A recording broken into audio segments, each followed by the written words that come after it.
Good afternoon from Hodgepodge Farm. It is April 18th. It's now been almost a month since we have put any additional videos out because we have not been able to get into the bees at all. It has been extremely cold.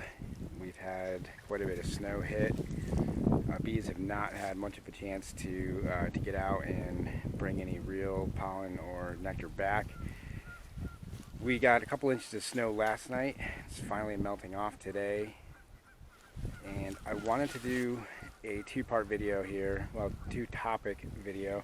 The first topic I wanted to address is the timing of when our nukes will be ready. The second portion of the video, I'd like to talk about making sure you're getting some kind of sugar water on your bees if they're getting late right now, particularly with this cold snap that we've had. So addressing the when our nukes will be ready, this time of the year I get inundated with questions typically from new beekeepers asking about the availability of their nukes and if they can come pick them up and are they ready? Well, the answer is no, not even close.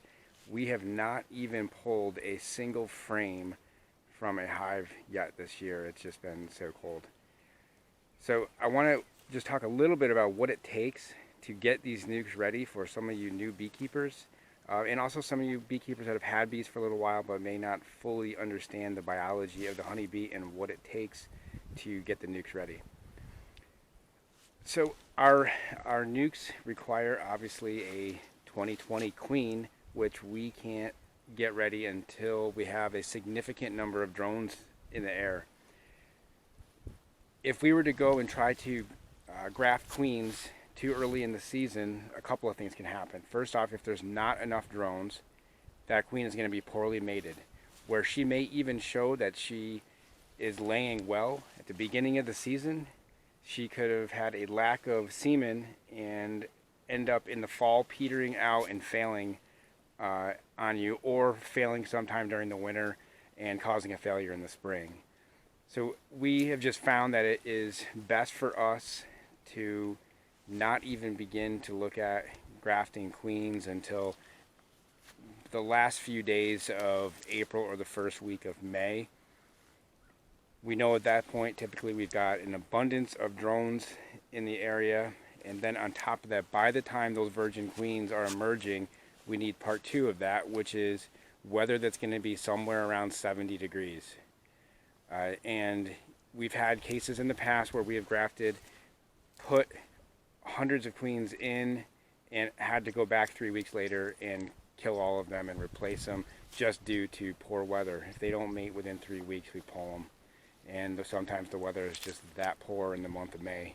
So that's kind of our timeline of where we are and why we do what we've done. We've attempted to push it, and 10 years ago when we first started doing this, but we've just found that it's just not worth the time, the money, the expense, and the killing a bunch of bees for no reason with poor weather. So I hope that this will help you understand why our nukes typically go out the third or fourth week of May, or sometimes the first week of June. When you want northern raised bees, there is a different timeline. I know that all of you want your bees in April. You want to get them as soon as the grass turns green. But if you want a northern stock bee, which is what we do, we wouldn't plant a zone 7 tree in zone 4 where we live. So we believe it's the same thing with the bees. I would choose a bee that has been proven in your area, and I wouldn't take a northern bee and put it in the south. Our bees are proven here, not in the south. We're very happy and proud of the product that we have put out, and we're not going to push the envelope to try to put out something quicker and put an inferior product out on the market. The second portion of this video, I hope this is going to be coherent here. The sugar water is going to be so important for these bees right now. With our April, it has been extremely cold. The bees have not been able to get out and bring anything back. I've had some of these buckets that have been sitting out here that on a 60 degree day would have been drained in hours, but they've been sitting here for weeks and they're just not getting pulled down. So the bees are not able to get out and hit them. So they will not take cold syrup on cold days. These right here, I have not used these front feeders in years, but I've decided to throw a few of them on and try them out and see if we can get some syrup back into these hives. There's a few other ways that you can do it, top feeders. If you're just trying to limp them on for a week or 2 weeks, there's other ways that you can also do it. And I'll show that right now. It's pretty simple.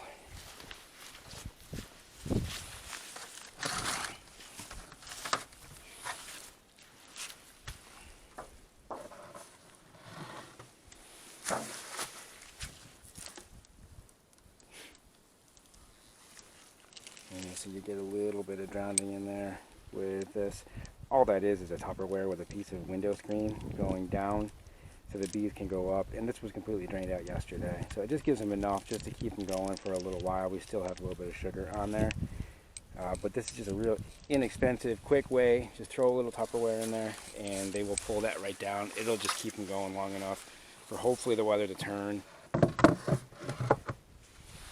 And that way you're not pulling anything out, you're not pulling frames.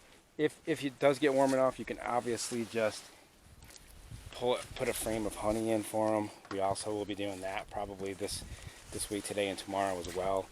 We reserve some frames for that purpose. But the bees are ramping up big time right now.